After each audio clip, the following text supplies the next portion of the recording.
Hey guys, good morning, Sunday morning from St. Isidore's Farm. A beautiful, crisp fall morning, our first hard freeze last evening.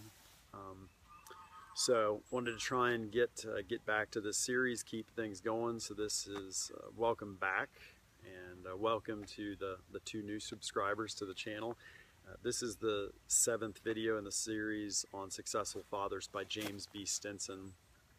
But before I shot this video, I did want to just say a word of thoughts and prayers going out to the people of Paris, France. Prayers for the repose of the souls that those who tragically and horrifically lost their lives, for their family members and friends, loved ones, amidst this senseless violence. For the life of me, I will never understand why people choose to be cruel and mean and unloving to others.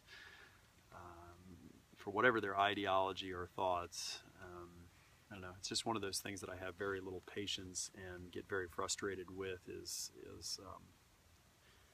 the cruelty that people can inflict upon others. So pray for peace in Africa, the Middle East, especially Asia, and for all those who are persecuted and have to deal with this sort of violence on a daily basis. But that said, I think it's also our response is to not live in fear, to not lose hope or despair, but to live life fully, joyfully, and to continue on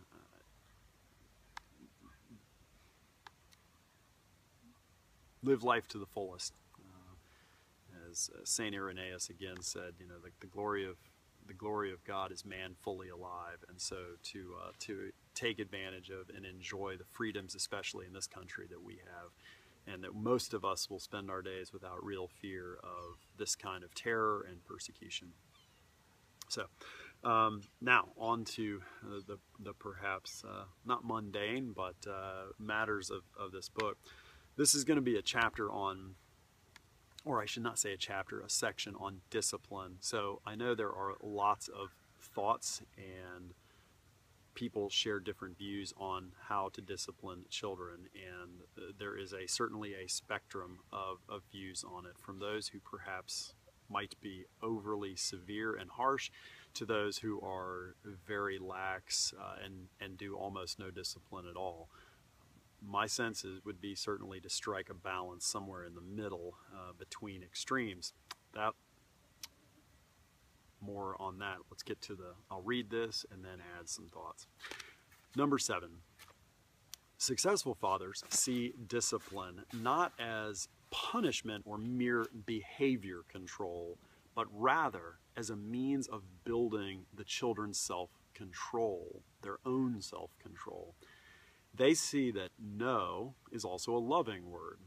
Without its loving application, the children may grow up with no sense of impulse control. So meaning if they only see harsh punishment that is outside of the framework of love, they may grow up without any sense of impulse control, not understanding why they shouldn't be doing what they're doing. In today's drug culture, this weakness could be seriously dangerous. From their long-range vision, such fathers, successful fathers, realize that the children need practice and encouragement in overcoming their feelings now, so that later they will exercise mastery over themselves, so that they don't have to have someone who is disciplining them, but they have gained self-mastery and control over their impulses. For this reason, such fathers do not hesitate to use reasonable physical punishment when necessary. We refer here to the minor and temporary pain that serves to underscore a serious lesson. In particular, the children's defiance of parental authority. Fathers realize that the children's long-term happiness is more important than the passing discomfort of a hard-learned lesson. In a short time, the tears dry up and the pain goes away. What remains is the line defining right from wrong. And this is what counts. When discipline is administered with love, stress that, when discipline is administered with love, it builds the children's respect and devotion for their parents. This respect, as we've noted, is the basis for everything else. Again, people will have many differing views on discipline. Stinson writes this from many years, decades of speaking with families of those students who really were, as we might say, the top 5% of kids that you get to work with when you're in secondary formation, as I am, and you run into those kids, and so you run into those kids that are really terrific. And he asked, and what he saw was these were the common traits. These were, with regards to discipline, that discipline existed, and that this was how it was handled.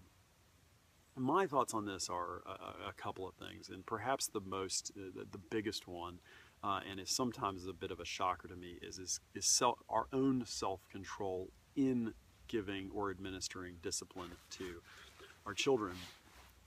So, what do I mean by not losing our cool, not losing our control, and slipping into a place where it might seem to the eyes of a young child, that we have gone from speaking to or correcting an issue, a problem, into rage, or worse, sort of becoming a rage monster, which is, I can tell you from working with many kids who deal with that and have grown up with that, that is incredibly damaging to the children. It always surprises me to hear because, or to run into, because I think that in their professional lives, these adults wouldn't dare turn into that person in the corporate world or in their business that they own, that when they're dealing with employees or coworkers would not go to a place of screaming or yelling, kind of frothing at the mouth in their anger. But they'll do it at home behind closed doors with their own children. And so that is one of the things that I've always tried to be very mindful of myself, is that, am I controlling the frustrations and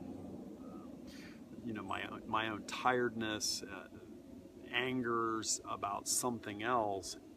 Am I controlling that and preventing myself from displacing it on the children? This idea of people coming home and kicking the dog, that saying of, the dog hasn't done anything, but your frustrations with something else you displace on them. And I think this is a place, men, to be very mindful and careful that you do not displace your frustrations and anger on your spouse or on your children, and that you do not lose control yourself.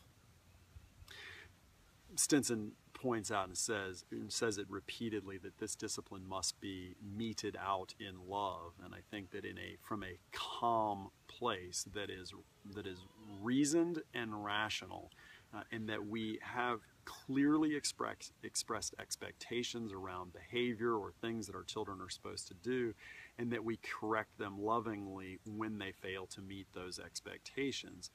He does talk about physical or corporal punishment. In my view, I think that a mild form of that within a certain age range, so say between 2 and perhaps 6, that there may be times, because the children are simply unable to reason, that they may do things that really are wrong and need to be corrected.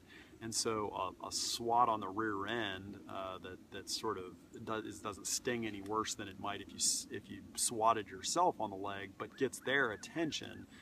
And again, if it's done in a calm way, not in a scary way, that lets them know that it was wrong, is, to my view, okay. Beyond that point, I don't think that it has much place in corporal punishment in that regard.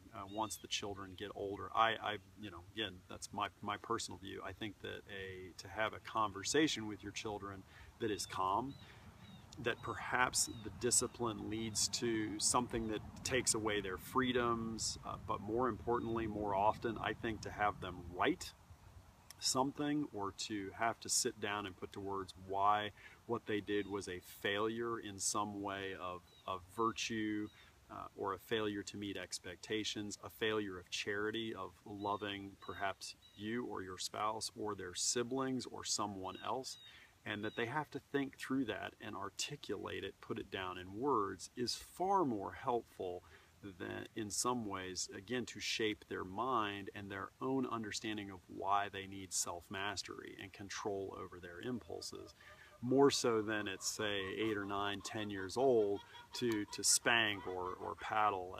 That seems to me to be a completely ineffective, because then they're simply doing it out of fear, not out of respect. Again, people have different views on this.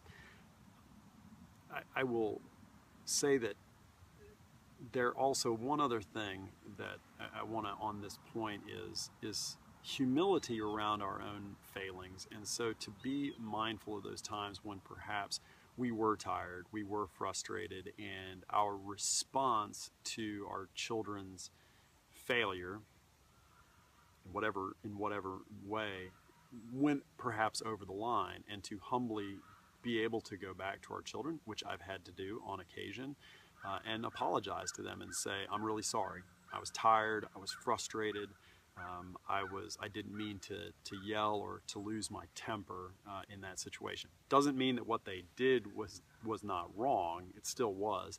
It's just that for me to go to them and ask their forgiveness and say, I'm sorry, I apologize, that was not good.